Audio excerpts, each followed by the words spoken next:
Le nekaj ur potem, ko so Izrael, Libanon in ZDA razkrili zgodovinski sporazum, ki bi lahko končno razpustil Hezbolah in končal desetletja spopadov na izraelski severni meji, ameriška bojna letala so bila znova nad Iranom in napadala nove cilje, medtem ko je predsednik Trump opozoril, da bo morda moral dokončati delo. Danes bomo to razčlenili v oddaji Jeruzalemska minuta.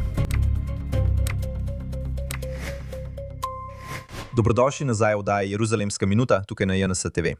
Najpomembnejša zgodba zadnjih nekaj dni. Izrael, Libanon in Združene države Amerike so v Washingtonu podpisali tristranski okvirni sporazum. Poglejmo si posnetek. Včeraj, tik pred začetkom šabata, smo dosegli zgodovinski dosežek za državo Izrael. Po neposrednih pogajanjih med Izraelom in Libanonom o posredovanju Združenih držav Amerike smo dosegli okvir dogovora, ki nam omogoča napredek pri končanju konflikta in, če Bog da, tudi sklenitev miru med obema državama v prihodnosti. V okviru dogovora bodo Združene države Amerike in Libanon priznale pravico Izraela, da ohranja varnostni pas znotraj Libanona, dokler bo to potrebno za našo varnost. Želim, da veste, to je velik udarec za Iran in Hezbolah. Libanon, Izrael in Združene države Amerike pravzaprav sporočajo Iranu, to ni vaša stvar. Nimate nobene besede tukaj, nimate nobene vpletenosti in nobene vloge, ne vi, ne Hezbolah, ne nobena teroristična organizacija. Torej, Alex, tukaj imaš predsednika vlade Netanjahuja, ki govori o morebitnem končanju konflikta z Libanonom, kar bi morda lahko pripeljalo do uradnega mirovnega sporazuma. Razorožitev Hezbolaha, pomembna vloga libanonske vojske, ki bi prevzela območja, kjer je bil Hezbolah. In po vrhu vsega, Alex, Hezbolah pravi, da nimajo nič opraviti s tem dogovorom. Prav kot sva večkrat omenila med temi pogajanji, gre za pogajanja med državo Izrael in državo Libanon. Hezbolah ni stranka tega dogovora. Torej, kaj doseže dogovor, če stranka, ki je teroristična organizacija in napada Izrael, ni stranka tega dogovora? Mislim, da je prva stvar, ki jo doseže, ta, da Libanon Izraelu preko dogovora med državama podeli pravico, da izraelska vojska deluje znotraj južnega Libanona. Prav, to je dejansko zelo pomembno, ker smo v preteklih tednih videli, da je libanonska vlada govorila o izraelskem umiku. In tukaj libanonska vlada pravi, da ne želi, da bi bil Iran suveren v njihovi državi. In zavedajo se, da je edina država, ki lahko zadrži Iran zunaj in ustavi Hezbolah, Izrael. Torej, kar se tukaj zgodi, je, da se Izrael umakne z nekaj strateških položajev, ki jih ima, vendar ohrani rumeno črto do in v nekaterih primerih tudi preko reke Litani. Zdaj, kar ste videli v zadnjih tednih, je bilo to, da je Izrael dejansko zavzel vedno več ozemlja globlje v južnem Libanonu, celo preko reke Litani. In zdaj vidite, kakšna je bila strategija. Strategija je bila zavzeti dodatno ozemlje, da bi lahko ob morebitnih pogajanjih nekaj dali. Se pravi, da bi se umaknili z dela ozemlja in še vedno ohranili varnostno območje, za katerega Izrael meni, da je v njegovem strateškem interesu. Torej, to je res pomembno. Prvič, da Libanon podpiše sporazum, ki Izraelu dovoljuje delovanje v južnem Libanonu, in drugič, da Izrael ohrani varnostno območje vse do reke Litani. Ampak dovolite mi, da vas vprašam tole. Veste, libanonska vojska bi se morala spopasti s Hezbolahom že pred leti, po drugi libanonski vojni leta 2006. To se nikoli ni zgodilo. Ali se v tem trenutku zanašamo nanje, ko se Izrael umika, libanonska vojska pa prevzema nadzor? Vemo, da so v sami vojski prisotni elementi Hezbolaha. Ali bodo stvari tokrat drugačne, glede na to, kar ste pravkar povedali? A vendar obstaja nevarnost, kajne, da bi Hezbolah preprosto lahko infiltriral libanonsko vojsko. A vendar Izrael še naprej ohranja svoje položaje na varnostni ograji, da bi zaščitil prebivalce na svojem severu. In dokler Hezbolah ostaja Hezbolah, dokler se še naprej približujejo izraelskim silam, si Izrael pridržuje pravico do napada na Hezbolah v južnem Libanonu. Tako boste dejansko videli, da če bo Hezbolah še naprej deloval kot teroristična organizacija, ne bo nobenega nadaljnega umika Izraela.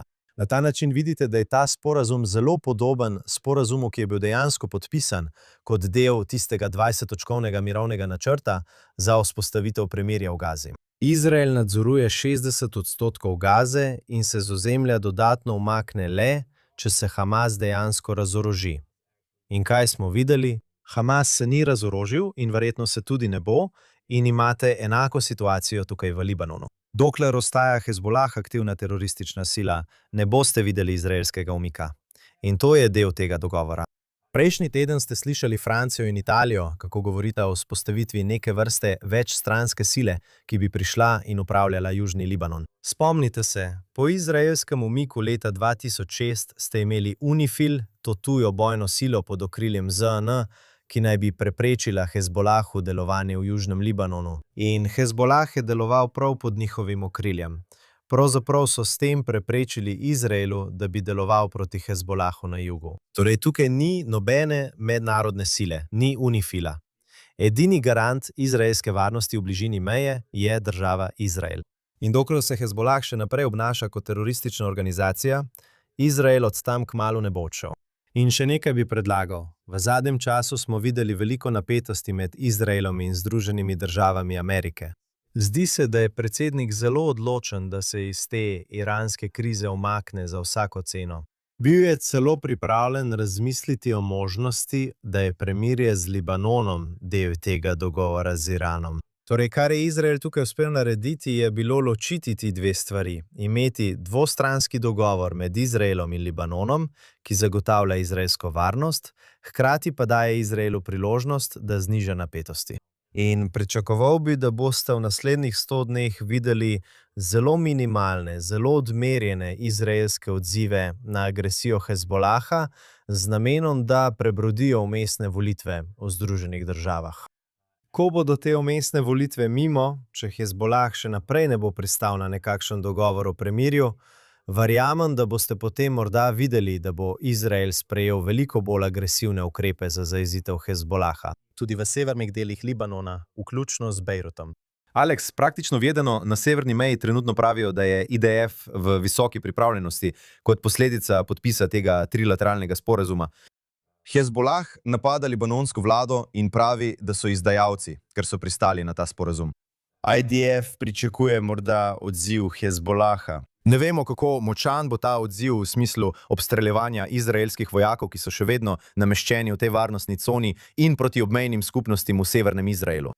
Torej smo spet, veste kolikokrat smo bili v zadnjih 2 letih in pol v stanju visoke pripravljenosti, zdaj pa je severna meja spet v stanju visoke pripravljenosti.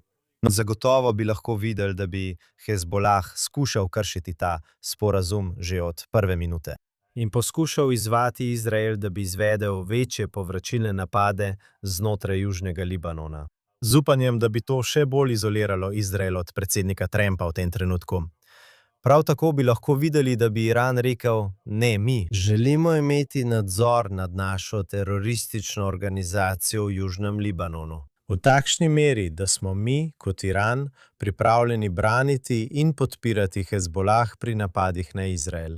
Tako bi lahko zelo hitro videli, da Hezbolah napade, Izrael odgovori in lahko bi celo videli, kot smo videli pred nekaj tedni, da bi Iran neposredno vstopil v spopad. Vendar smo že videli, da so obrambni minister Katz in drugi v Izraelu povedali, da bo vsak napad Irana na izraelska tla deležen ostrega odgovora. Tako imate pot do miru. Združene države si prizadevajo doseči prekinitev ognja z Iranom in ponovno odpreti Hormuško ožino. O tem bomo govorili čez trenutek. Vendar zdaj vidite tudi možnost izhoda iz aktivnega konflikta med Izraelom in Hezbolahom. To sicer še zdaleč ni zagotovljeno, vendar vidimo, da dogovor o prekinitvi ognja v Gazi na primer drži. In spomnite se, kaj je predsednik Trump rekel pred nekaj tedni. Rekel je, da je prekinitev ognja takrat, ko obe strani manj streljata, kaj ne? Zato pričakujte, da bo Izrael na podoben način deloval v Gazi, ko tam opazi teroristična gibanja. In da bo Izrael še vedno pripravljen in voljen udariti, če bodo opazili teroriste v Južnem Libanonu. Aleksej, pojdimo naprej k Iranu. Izmenjave ognja med ZDA in Islamsko republiko čez vikend. Koliko razumem se je začelo, ko je Iran tam napadel trgovsko ladjo z uporabo drona. ZDA so odgovorile in v zadnjih 72 urah je prišlo do izmenjav napadov, pri čemer so ZDA izvajale napade. Imate predsednika Trumpa, ki pravi, da če bo Iran še naprej kršil premirje, to imenujejo kršitev premirja. Pozval bo vojsko naj dokonča delo, ki smo ga zelo uspešno začeli. To je po besedah predsednika Trumpa, J.D. Vansa, podpredsednika, ki je tudi komentiral in dejal, da bo na nasilje odgovorjeno z nasiljem. In to se dogaja že zadnjih 48-72 ur. Prav v zadnjih nekaj urah in dneh smo videli, da je Iran napadel 2 ločeni ladji v Hormuški ožini. In Združene države pravijo, ne, to so kršitve in bomo odgovorili z napadom. Torej, čeprav se zdi, da je v ključnem finančnem interesu Irana, da odpre Hormuško ožino, poskušajo preizkusiti predsednika Trumpa. Zdi se, da na nek način poskušajo osramotiti predsednika Trumpa. In če bodo nadaljevali z napadi, predsednik pa ne bo odgovoril, potem bodo na ta način razglasili zmago v tej vojni. Tako da je situacija še vedno zelo, zelo krhka. In mislim, da če pogledate ti 2 situaciji, zdaj eno med Iranom in memorandumom o soglasju, ki ga promovira J.D. Vance, mislim, da imamo nekaj izjav J.D. Vansa. Veste, tukaj piše, da je na X zapisal, da je Iran podpisal sporazum o premirju. Mi smo ga spoštovali. Če imajo nesoglasje glede tega, kako se memorandum o soglasju izvaja, lahko pokličejo, vendar bo na nasilje odgovorjeno z nasiljem. Torej se zdi, da je ta memorandum o soglasju z Iranom diplomatski projekt J.D. Vansa, prav tako Jareda Kushnerja in Steva Witkoffa, ki stojita za tem. Ta sporazum o prekinitvi ognja med Izraelom in Libanonom je bil v resnici zamisel Marca Rubija. Torej tukaj vidite, kako se obe strani na nek način borita za položaj in predsednik opazuje in spremlja, da vidi, čigav diplomatski poskus bo bolj uspešen, bolj produktiven. Mislim, da je J.D. Vance trenutno precej izpostavljen, veš, namiguje, da bo Iran naredil vse, kar so rekli, da bo Iran naredil. Hkrati je Marco Rubio prvič uspel približati libanonsko vlado Izraelu, ker dejansko potekajo diplomatski pogovori, kar je res prvič po mnogih letih. In to bi dejansko lahko vodilo k nekakšnemu večjemu dogovoru o normalizaciji. Torej vidite diplomacijo 2 glavnih akterjev in 2 možnih naslednikov, rekel bi 2 vodilnih kandidatov za nasledstvo Trumpa v republikanski stranki, J.D. Vance v Iranu, Marco Rubio v Libanonu. In videli bomo, kateri izmed njih, če sploh kateri, se bo izkazal za učinkovitega. Videli bomo, kaj se bo tam zgodilo. In hkrati je bil ta teden 2. letni JNS International Policy Summit v Jeruzalemu. V teh dneh se je dogodkov udeležilo več 100 ljudi. O vrhu želim govoriti v minuti ali 2, vendar je bil morda eden glavnih poudarkov dejstvo, da je predsednik vlade Netanjahu nagovoril vrh. To je 2. leto zapored, da je to storil. Govoril je o vseh različnih vprašanjih, o katerih razpravljamo že veliko tednov in dejal, da Iran ne bo imel jedrskega orožja. Govoril je tudi o razmerah v Libanonu. Poglejmo si posnetek o predsedniku vlade Netanjahuju z vrha JNS glede Libanona. Ne glede na to, kaj se zgodi na pogovorih z dogovorom ali brez njega, vam obljubljam, da Iran, dokler bom jaz predsednik vlade, nikoli ne bo imel jedrskega orožja. Najkoli. Dokler bomo morali varovati naše ljudi, bomo ostali v varnostni coni v Južnem Libanonu. In razlog je popolnoma jasen. Nobena država ne bi ravnala drugače. Zdaj si predstavljate Združene države čez mejo. Imate vojsko tisočev teroristov, ki plenijo vaša mesta in kraje z raketami, balističnimi izstrelki in smrtonosnimi droni. Ubijajo vaše vojake, ubijajo vaše državljane, ubijajo vaše otroke in jim vsak dan grozijo. Kaj bi Amerika naredila? Je rekla, no, ničesar ne moremo storiti. Zadržimo ogenj. Je to tisto, kar bi Amerika rekla? Ne. Dobro veste, kaj bi Amerika naredila. Prečkala bi mejo, ustvarila varnostno območje, ubila teroriste in zaščitila svoje ljudi, dokler grožnja ne bi bila odstranjena. Točno to počnemo mi.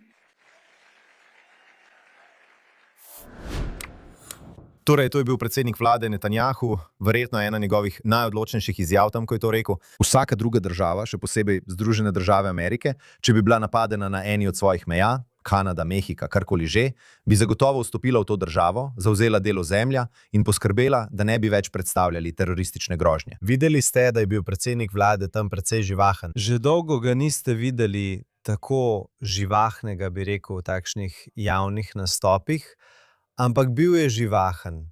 Tudi množica je bila živahna. Mislim, da sta se obe strani nekako medsebojno spodbujali. Ja, ko je predsednik vlade dobival več aplavza za to, kar je govoril, je bil vedno bolj navdušen in obratno. Torej, kar tukaj vidite, je, da je doktrina predsednika vlade popolnoma razkrita.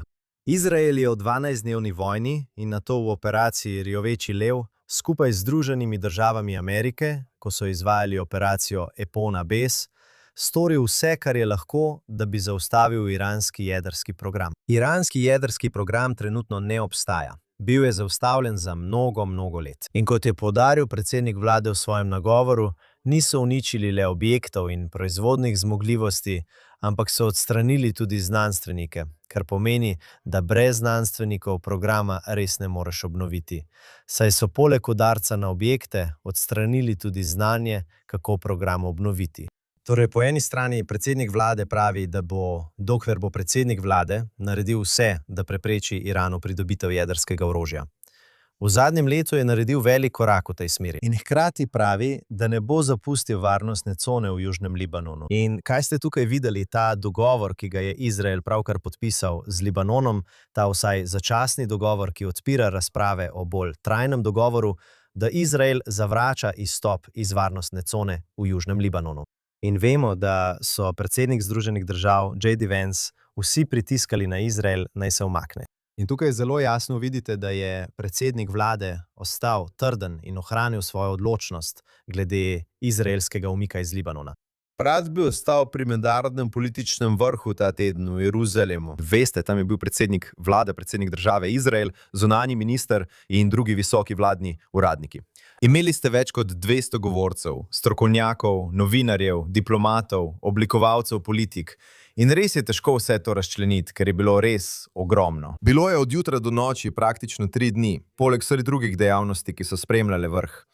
Če bi lahko izpostavili eno ali dve najpomembnejši točki, poleg posnetka, ki smo ga pravkar videli s premierjem Netanjahujem z vrha, kaj bi bili vaši poudarki? Katere so stvari, ki jih boste odnesli s seboj, ko bomo šli naprej, glede na politike, o katerih smo razpravljali, politike, ki jih bomo uvedli v prihodnosti in morda govorca, ki se vam je še posebej vtisnil v spomin? Mislim, da je bil govorec, ki je res izstopal, prvi glavni govorec vrha. To je bil ameriški veleposlanik v Izraelu, Mike Huckabee. Začel je s tem, da je zjutraj preveril družbena omrežja, samo da se prepriča, da čez noč ni bil odpuščen. Kar se mi zdi po eni strani zabavno, po drugi strani pa to v resnici ni smešno, ker bi o tem lahko bilo nekaj resnice. Ampak veste, res je poudaril, zakaj je pomembno podpirati Izrael, če si Američan. In mislim, da je to zelo pomembno. In toliko Američanov mora to razumeti, mora slišati to sporočilo. Ampak tam je bilo toliko politikov in Naftali Bennett, Benny Gantz, ministri v trenutni vladi, Avi Šikli, Gil Gamliel. Tam je bil tudi vodja Rafaela Juval Šinic, ki je govoril o prvih 10 minutah vojne in o tem, kako Iran ni mogel zaznati 200 letal, ki so vstopile v njegovo ozemlje. In omenil si tudi politiko. Ena od stvari, ki smo jih naredili, je bila, da smo imeli te politične forume. Približno 12 različnih forumov, ki so se ukvarjali s pravnimi vprašanji, z bojem proti antisemitizmu, z Judejo in Samarijo, z vsemi mogočimi političnimi vprašanji. In kar smo naredili, je bilo, da smo sodelovali s temi forumi. To so kot super paneli, delovne skupine, ki ustvarjajo zbirne dokumente z usmeritvami, ki izhajajo iz vsakega od teh forumov. Tako da je bil do trenutka, ko se je forum dejansko sestal na vrhu, pripravljen celoten politični dokument, ki je spremljal to, kar je forum poskušal doseči. Tako da iz vrha v Jeni niso prišle samo besede, prišle so tudi priporočila za politike. In upamo, da bodo nekatera od teh priporočil za politike prišla v prave roke in bodo na koncu vplivala na politike, politike vlade države Izrael, politike vlade Združenih držav Amerike, politike nekaterih evropskih vlad in drugih. Tako da smo imeli, kot si rekel, 1244 udeležencev v 3 dneh. Imeli smo 230 govorcev. Kot vidiš, je trajalo od nedeljskega popoldneva do pozno v torek zvečer. To je bil zelo, zelo napreden in razvit program vseh različnih političnih vprašanj, s katerimi se soočata Izrael in judovsko ljudstvo. Prav tako smo uradno napovedali, da spreminjamo ime JNS iz Jewish News Syndicate v Jerusalem News Syndicate. Če želite izvedeti več o tem, si lahko ogledate moj govor. To je bil prvi govor v nedeljo zvečer na otvoritvi vrha. In ker mislim, da je vrh dosegel, poleg dejstva, da so vsi govorili, da je bilo to izjemno srečanje, kaj to naredi? Okrepi celotno skupnost posameznikov, ki se dan in noč borijo za dobro judovskega naroda, za državo Izrael, na različnih bojiščih, kjer se borijo. Ne glede na to, ali so to mednarodni forumi, sodne dvorane, politična okolja ali vplivneži na družbenih omrežjih. Vsi tam zunaj poskušajo vplivati na to, kako ljudje razmišljajo o situacijah povezanih z Izraelom in z judovskimi vprašanji. In mnogi med njimi se počutijo osamljene, kot da se soočajo s silami, ki so veliko močnejše od njih. Mnogi med njimi imajo premalo sredstev glede na potrebe. Ko pa vse združiš, je to pravzaprav zelo navdihujoče. Mislim, da so ljudje odšli polni energije, ponovno zavezani boju, zavedajoč se, da je morda vsak od nas in naše organizacije posamezno premalo financiran glede na potrebe, a skupaj predstavljamo močno industrijo. In to je industrija, ki je na strani resnice in ima možnost zmagati. Strinjam se. Najprej, to je bil neverjeten dogodek, celoten vrh od začetka do konca. Ljudem bi res priporočil, da si najprej ogledajo govor ambasadorja Hakkabija z Iro, ki je bil po mojem mnenju tudi eden od vrhuncev. In če ste karkoli zamudili, če ste bili v ZDA ali v Izraelu in niste mogli priti, pojdite na JNS TV, kjer je vse res dobro razloženo in arhivirano. In medtem ko govoriva, se vsa ta vsebina, govorimo o urah in urah vsebine, nalaga sproti. Zato pojdite na JNS in mislim tudi... Veste, v nedeljo zvečer smo zaključili z Markom Levinom z Fox News, nato pa s predsednikom vlade v torek zvečer.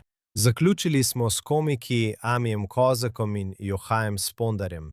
In na seji, ki jo je vodila Flor Hassan Nahum, ki je tukaj moderatorka programa JNS TV, The Quad, kar je naredila, je bila lažna terapevtska seansa med predsednikom Trumpom in premijerjem Netanjahujem, Ami Kozak je igral Donalda Trumpa, Johaj Spondar pa Bibija Netanjahuja in bilo je res smešno. Zato pozivam vsakogar, naj si to ogleda. Zaključili smo z Abdullahom in res mislim, da je bil vrh na določenih točkah popolnoma čaroben, zelo poseben.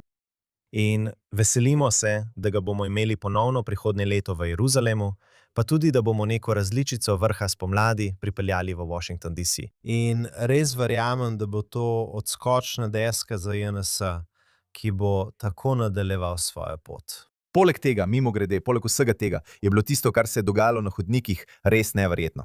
Povezovanje, ki se je dogajalo. Videl sem, kako so se tam v dvorani gradila nova poznanstva in partnerstva. Če želite biti navdihnjeni, si oglejte nekaj videoposnetkov na JNS TV.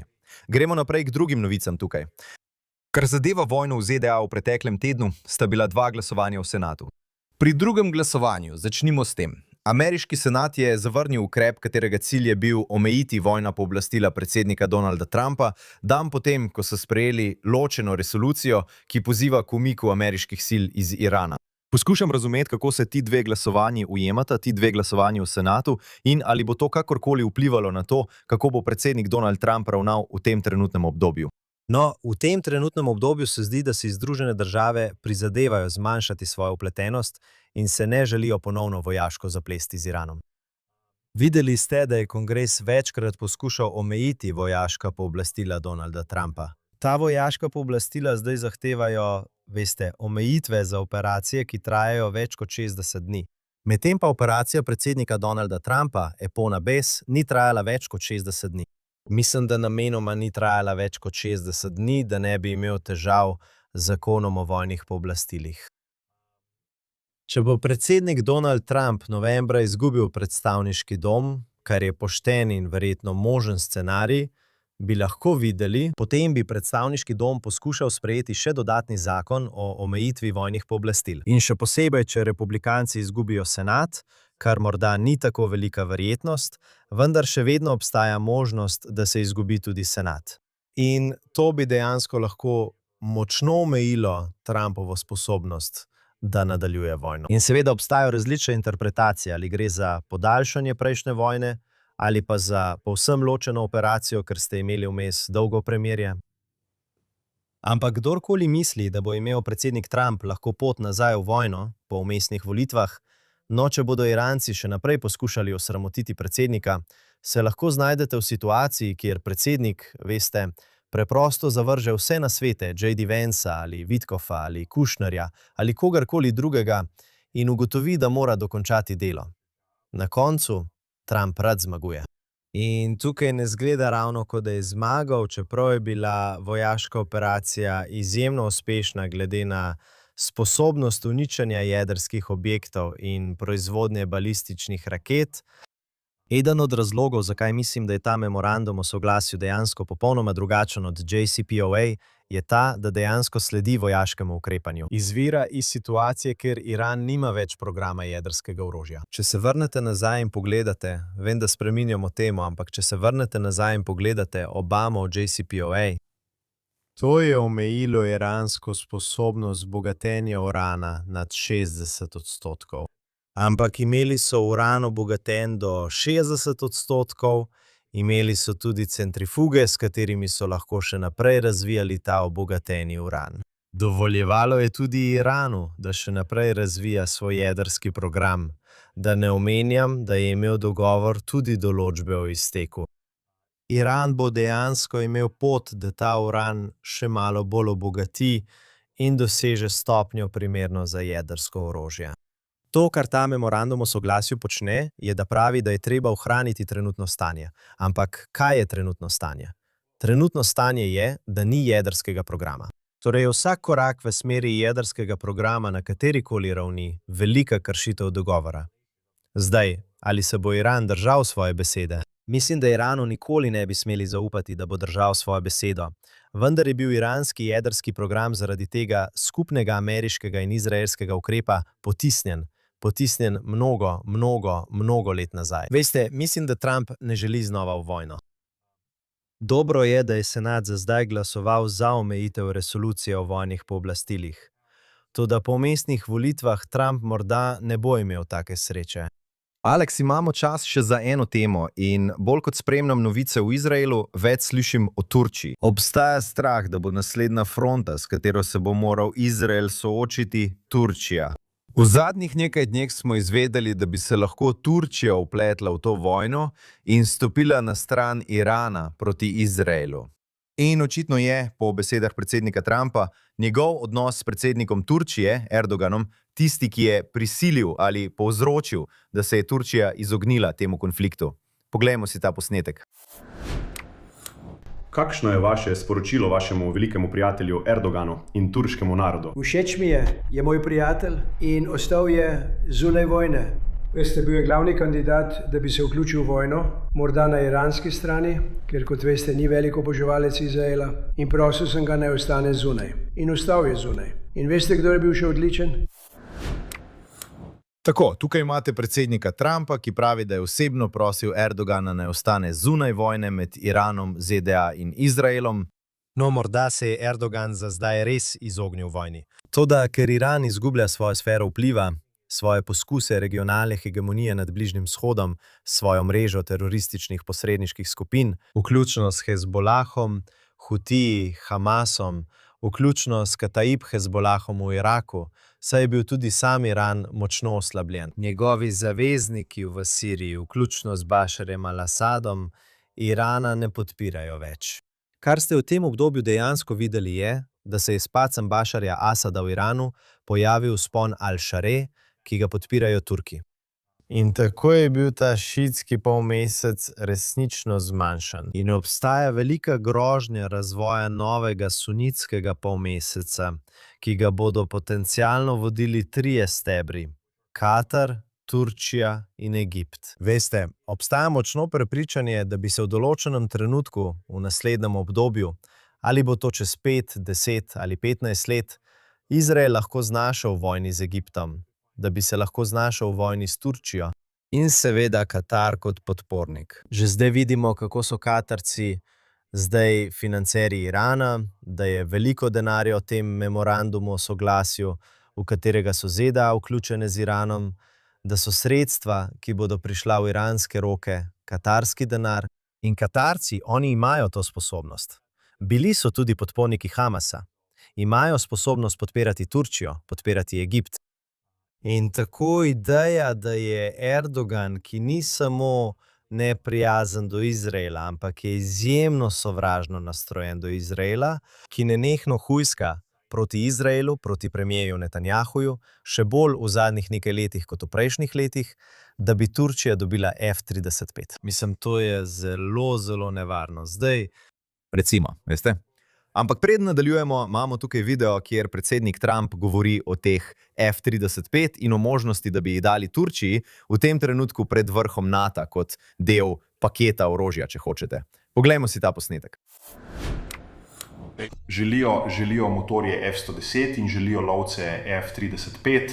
Greste v Turčijo, boste šli tja z velikim darilnim paketom. Mislim, da ja, mislim, da ja. Poglejte, on je član NATO. Nekateri ga ne štejejo za pravega člana, ampak res je, on je močan član NATO. ja, Verjetno bom naredil nekaj, kar jih bo zelo srečilo. Ja, kako nevarno je to, Alex, če bo Turčija, zaprisežena sovražnica države Izrael, pridobila ameriške nevidne letala F-35?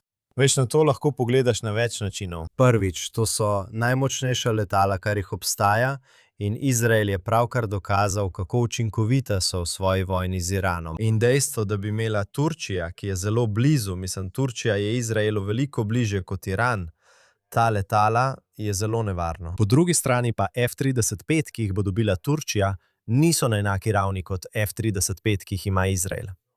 Izrael ima F-35I, to je najvišja raven F-35. Ko pridejo v Izrael, jih tam še dodatno izboljšajo.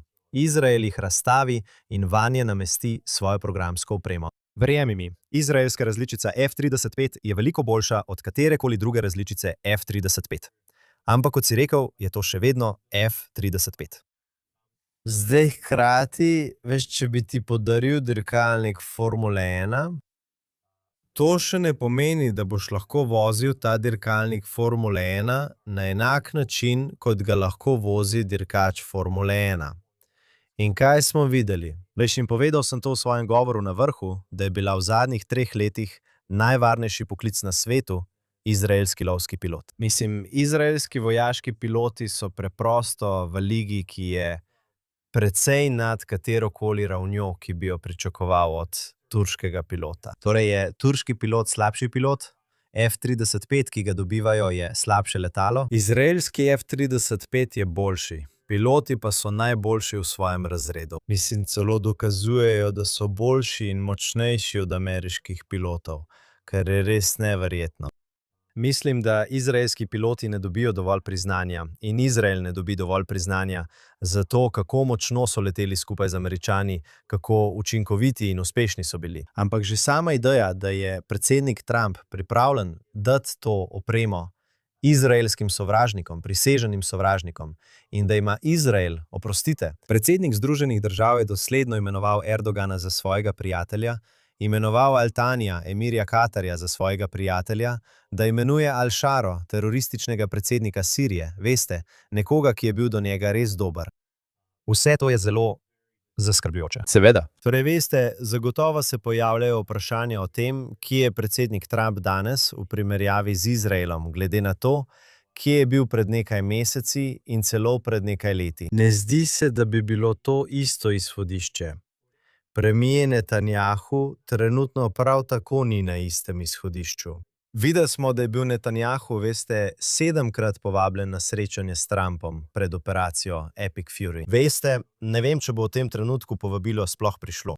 Medtem predsednik Trump zelo prijazno govori o feldmaršalu v Pakistanu, emirju Katarja in kako je Erdogan njegov prijatelj. In zakaj bi pripravljal darilno košaro? Ampak vidite, kaj so Katarci in Turki pripravljeni narediti tukaj. Samo ostati na dobri strani Trumpa in dobiti koristi. In potem, ko Trump ne bo več na položaju in boste že imeli tiste F-35, takrat boste morda videli veliko bolj agresivno Turčijo, Egipt in Katar v odnosu do Izraela. Zagotovo bomo spremljali razmere tam, vendar nam je za danes zmanjkalo časa. Še ena oddaja Jerusalem Minute. Tukaj Josh Heston, dopisnik za JNS TV, skupaj z JNS TV Aleksom Trajmanom. Poskrbite, da obiščete JNS TV, preverite vse neverjetne programe in seveda si oglejte vse posnetke srečanja na vrhu. Navdihnjeni boste. Obiščite tudi janus.org za vse najnovejše novice iz Izraela, Bližnjega vzhoda in celotnega judovskega sveta. In pozdravimo še našo ekipo v ozadju tukaj na JNS TV. Želim vam odličen teden, vsi skupaj. Se vidimo naslednji teden tukaj, v Jeruzalemskem minutu.